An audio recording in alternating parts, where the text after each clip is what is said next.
नमस्कार, आपण पाहताय लोकराज्य न्यूज 24। पाहुयात महत्त्वाची बातमी। येरवड्यातील बिडी कामगार वसाहतीमध्ये गेल्या काही दिवसांमध्ये घरफोडी आणि चोरीच्या घटनांमध्ये मोठी वाढ झाली। एका पाठोपाठ एक घडणाऱ्या या चोऱ्यांमुळे स्थानिक नागरिकांमध्ये भीतीचे वातावरण पसरले असून चोरट्यांवर पोलिसांचा कोणताही धाक उरला नाही का, असा सवाल आता नागरिक विचारतायत।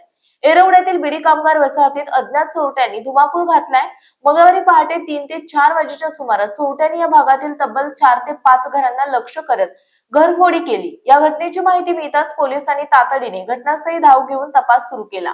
सध्या पोलीस परिसरातील सीसीटीव्ही फुटेजची तपासणी करत असून संशयित आरोपींचा शोध घेत आहेत। मात्र ही घटना ताजी असतानाच 5 ऑगस्ट रोजी सायंकाळी 5 वाजेच्या सुमारास याच वसाहतीत दिवसाढवळ्या चोरीची आणखी एक घटना घडली।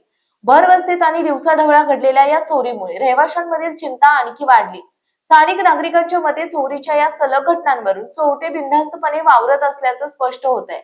त्यामुळे परिसरात पोलीस गस्त वाढवण्यात यावी आणि या चोरट्यांचा लवकरात लवकर बंदोबस्त करून नागरिकांना दिलासा द्यावा, अशी तीव्र मागणी आता बिडी कामगार वसाहतीतील रहिवाशांकडून केली जात आहे।